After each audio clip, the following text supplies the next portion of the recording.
It's a Sunday Stew Yeah. Yeah. All right. So, good Sunday morning to you, Corey. Good day. Great moment. Yes, Sunday Stew Pot episode 170. We're here live Sunday morning. Thank you for joining us. We appreciate you. Hey, click on the link to the description of the show, and you will see that alldatbutter.com, the sponsor of the show, promo code STEW, S-T-E-W, the number 15, STEW15 for 15% off your order for beard butter, body butter, and hair butter. Great products, great company. Check them out. Thank you. I am Lou Marconi at lmarconi251 on Instagram and lmarconi1973x. My friend, co-host, and hetero partner at Corey Castle everywhere. Thank you for joining us. Yeah. So you were telling me before the show that you went to a gym yesterday. Yeah, man. It was really awesome. It's like 24. It's one of those like 24 hour like you put a key code in and then you can just walk in, and it was just all old like 80s 90s iron. Like this gym has been around forever, and there's been lots of wrestlers that have gone by there. I guess when WWE comes to town, we're probably 5 minutes from the Philly International Airport. We're probably like 15 minutes from like the Spectrums or the stadium. It used to be called the Spectrum, but all the T-Mobile Arena and all the Lincoln Financial Field, like where WrestleMania 40 was, or where the Eagles play. Yeah. Where the Eagles play, that's cool. Well, no, I was gonna say too. We have some wrestling stuff to talk about. Dark Side of the Ring, recent episode of The Renegade. You didn't get a chance to see it. I watched it. Plus, I did a little bit farther. I watched 2 of his matches, just to kind of assess what kind of wrestler, or we want to say worker, he was.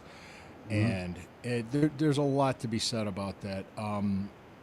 So we'll talk about that, and we'll preview the next Tuesday night's episode about Paul Orndorff, which kind of ties in because one of the matches I watched was Orndorff against Renegade. Okay. So, yeah, Rick Wilson was his name. So, but yesterday you could see if I look a little bit darker to you, I got some sun.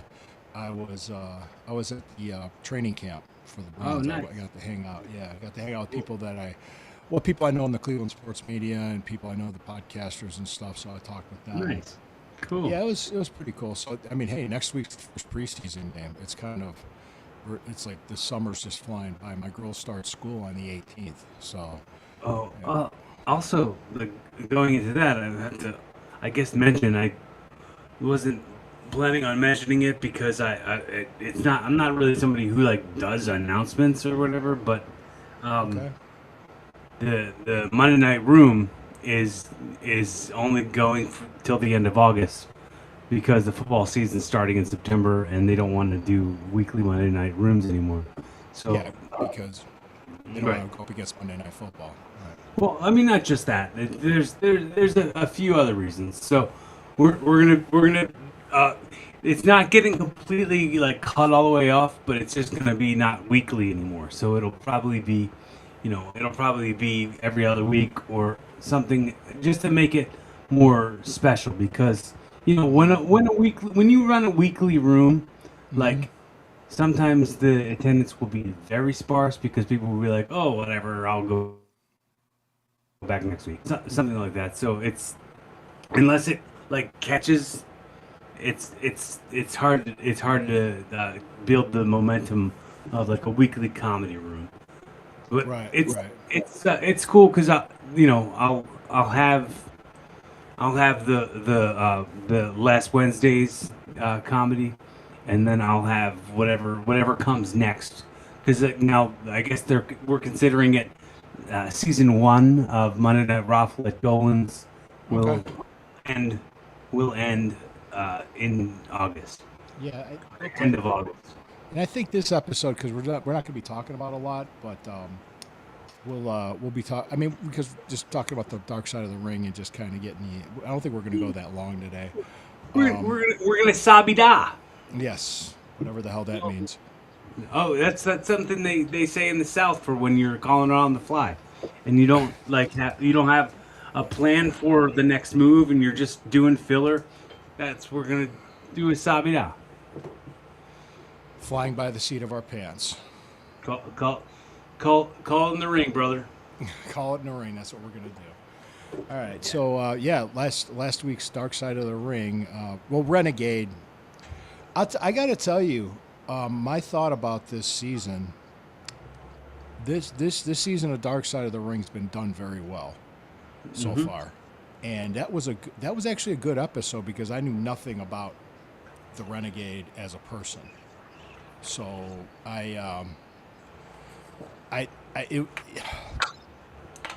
he was put in a position to he had the look that they were looking for and what they were trying to do, and he fit it. Right. And he got put into a position that was completely unfair. It was for him. Yeah. Yeah. I want to watch it. Yeah. Oh, yeah. You can. I mean, it's available.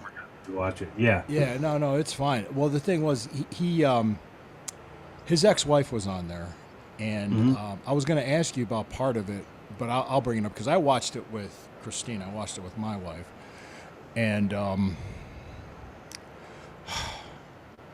his ex-wife, you could tell she still loved him, and she said something like, "Look, he was a person. He had a heart. He had feelings. He wanted to be a wrestler. He was living his dream. All of us, at some point in time, were living that dream, that were in the business.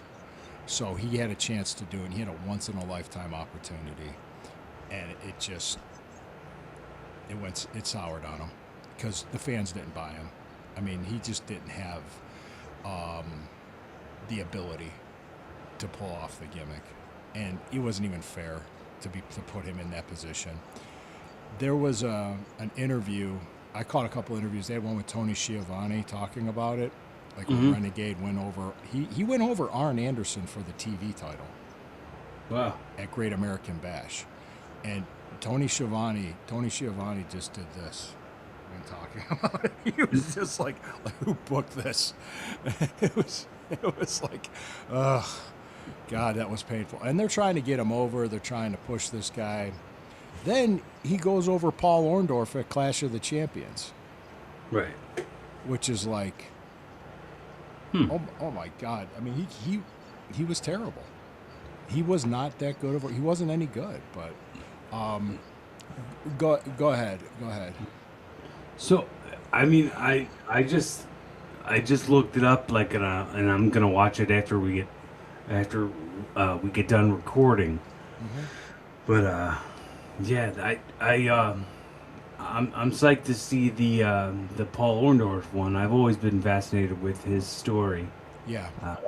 So yeah, I'm excited to see. Like I totally agree with what you said on this season. The season's been really good so far. I have watched every one of them. There's a couple seasons go by when you're like, let's talk about this one, and I'm like, yeah, I don't care. I didn't see that one or whatever. You know what I mean? Like it's just been kind of cool. Every episode has been pretty rad.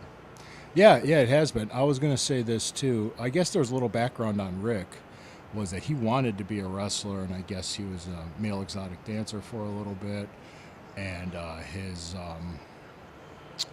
I guess he went to a wrestling school. He wasn't trained by Kowalski, but he went there. Somebody else was training him, and he happened to be on a spot in an independent show, and he looked just like the Ultimate Warrior, and they passed him off as like his brother or something on the independent show, and somebody at WCW saw that and said, all right, we can't get Warrior, let's get this guy and have him be the Renegade, and it was a knockoff. Which there was one thing that Arn Anderson said about Hogan, because he was like Hogan's wingman to start, which is like, an amazing spot to be given Hmm. when you're that inexperienced, was that Hogan pretty much abandoned him when he was no longer useful and he wasn't over. So I mean, surprising. no. Now you saying that as Hogan is as his personal character, or just the way the business is? The way it's kind of a half a dozen of some and six of the other. It's it's like when you're the top guy and you try to put your stamp on a person and they're not living up to the thing, you're like, all right, bro, you go sink over there, kind of Yeah. deal.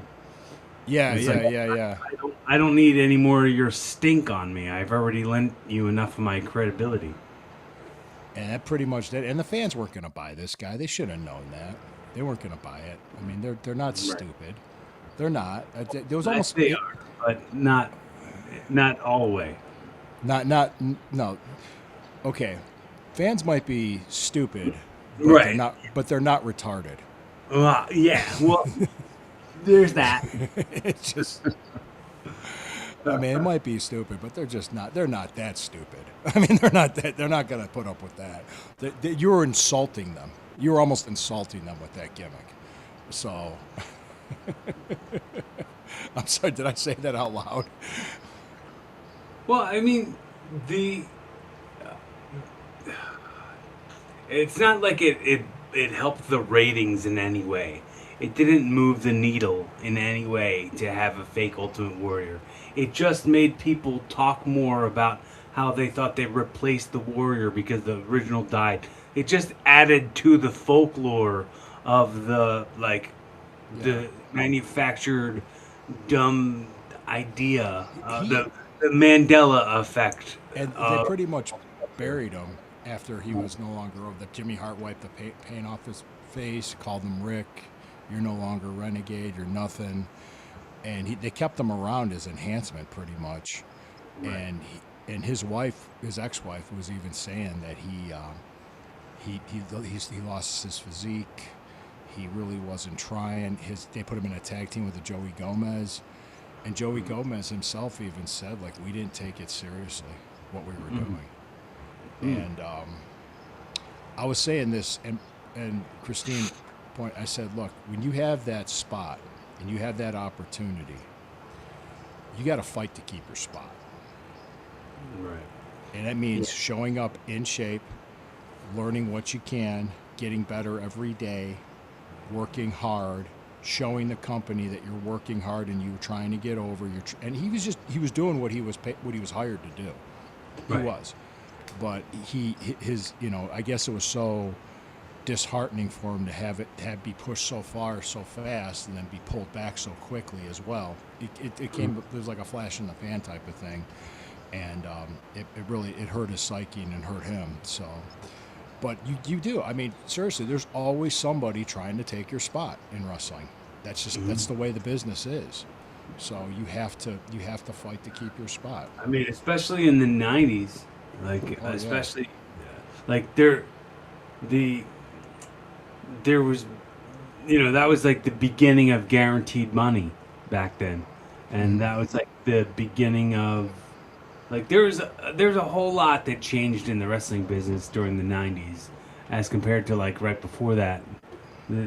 It stopped being, but it also like wrestling was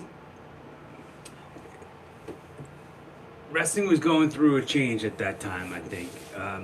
It was And during the Monday Night Wars and all the WCW, WWF stuff. yeah. I think too. I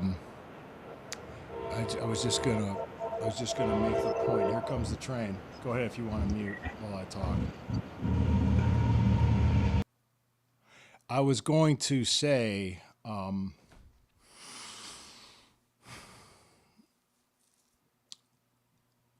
The Rick Wilson, like I said, he was a human being. He had the opportunity, and he could have taken advantage of it better. At the same time, he got wrapped up into partying, drinking, drugs, and it was his downfall. And it was a shame what happened to him because he unalived himself, and he was only 33. Now that I wanted to talk about because I don't know the details of what exactly happened, and you didn't see the episode, but even my wife was like, "Yeah, this seems suspicious." She said this seems suspicious because she was there. His girlfriend at the time was there. His ex-wife wasn't, and it was one of those. She was there. He took the gun from her, and then he shot him. He unalived himself, and I guess that's. I'm sure there was an investigation, and they looked into it, but it just seemed very suspicious to me. Very suspicious. So I'm not accusing anybody of anything. Now, they tried to get that girlfriend to come on the show, and she refused. Okay. She also showed up at the funeral in high heels and a very short skirt, and she was a stripper, so she was dressed like a stripper. So well, he was the one too. So yeah. And I guess she was just somebody that was there, and then the funeral happened, and that was it. And they said he could have. I mean, his ex-wife was hoping they would get back together at some point in time, because I guess shortly before that they were talking, and maybe they're going to possibly reconcile, because you could tell by the way she talked about him that she still loved him. So, and it was tough. It was tough for him. But like I said, that whole thing did seem suspicious to me. It did, the way he died and everything. But anyway, let me go ahead and pull up the trailer for the Orndorff. Yeah. Mr. Oneaterful. What's that? Mr. Oneaterful. Yeah, Oneaterful. Let me go ahead and play this. He was the closest thing to Superman without the cape. He saw his body as a temple. That was his paycheck. Paul was a rock star.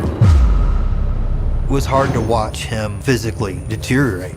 In 2005, I noticed a decline in his memory. You could tell it was Paul, but Paul wasn't there anymore. It broke my heart then. It breaks my heart now. I didn't know what to do. He needed care. And that was the first time I called Adult Protection Services. Dark Side of the Ring. New episode Tuesday at 9 on Vice. He was the closest.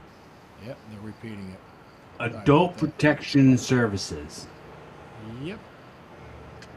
That's like a mental health facility, like a rehab place, right?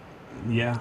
He mentally his capacity went. I remember he had the nerve damage in his right arm. Yeah, he was all atrophied. His right arm was way skinnier than his left arm.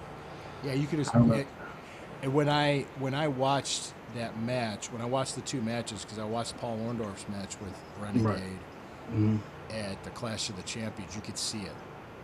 It was subtle, but you could see it then, and that was '95. Right.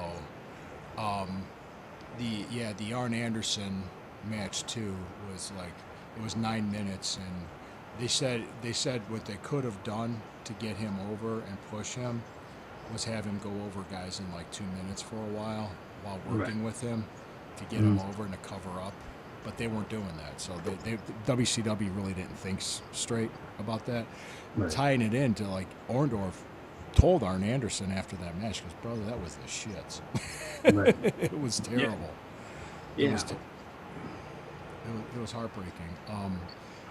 Did you hear about this story about Orndorff too? And I wonder if it's going to be in Dark Side.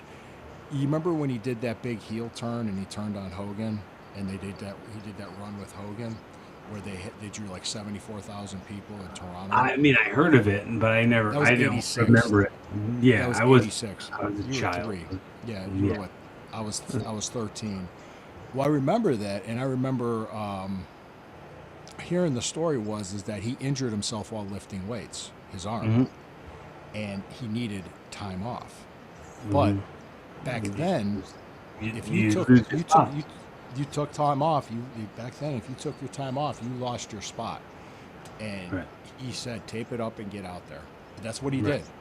did. And it eventually caused his right arm to atrophy and ended his career, but he made his money when he could. So you make your money when you can. You're doing that run with Hogan, and you're drawing people, because Orndorff was a better draw as a heel than he was as a babyface. I mean, I'm sure if he was here alive still, he would agree with I me. mean, he was a better performer as a heel. Yeah. I mean, was from an what I amazing- remember, as Oh. a babyface, and everybody, I think babyfaces are boring, like most of the time. It's just Most kind of of the the time, way. yeah. Yeah, Oh yeah. I mean, Well, I was told this by Al Snow and other people, Tommy Dreamer too, was the key to being a good babyface in wrestling is selling, and to sell Yeah. with your face up and let people see you, see Yeah. that, so that way the crowd will get behind you, and they'll come on, you know, they want you to, that's the heat, so they want. So that was what I was told. And if you remember what made Hulk Hogan in his day such a really good baby face, he could sell. He was a big guy that could sell. And the crowd bought into what he was doing. So, and you know the skullet didn't hurt at all either with the cell when he would get his skullet shaking around the the hair and everything, Yeah. the skullet. yeah. Yes. And he'd start shaking. Well, people I'll never forget, it was the second WrestleMania. And they did the whole angle with King Kong Bundy, and he's in that big blue cage and everything. And King Kong Bundy hit him with that avalanche. Instead of Hogan selling, he made that face. He started hulking up, and the audience just erupted. Like they knew this is it. They saw it. He's coming in. Then he hulked out and slammed him, and got out of dropped the leg and left the cage and everything. So, but yeah. That's what the key to being a good babyface is selling.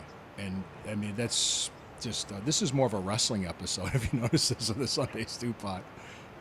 And you're Yeah. yawning on me. Come on, wake up. Well- man. Get some coffee. I stayed up super late last night. Yeah, we got to do a show in the morning. And you stay up late, and you don't I watch know. the show. You don't watch the show. I botched it. Yeah. You're making the botchamania. Yeah. So speaking of botching, you want to do some jokes and then take this home, because we'll have about a 25-minute show. Sure. I have one, but I don't know, man. Did I do this one yesterday or last week? The escalator.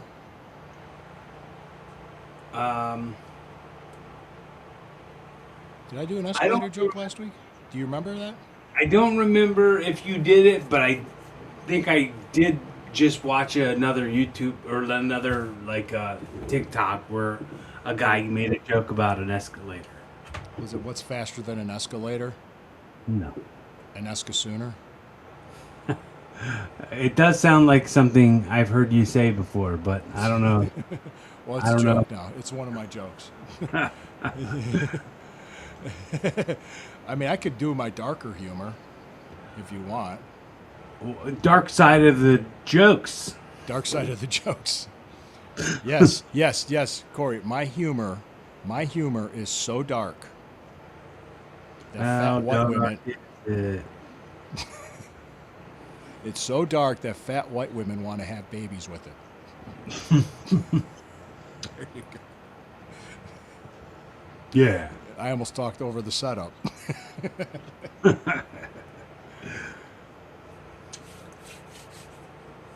Well, it's another thing. Is it racist to say that you have black people in your family tree and they're still hanging from it?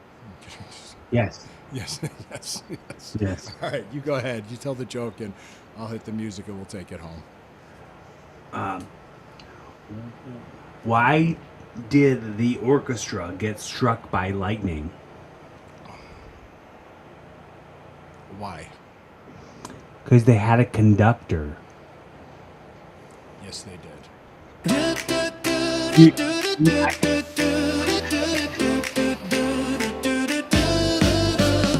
Sun's coming up, it's a brand new day.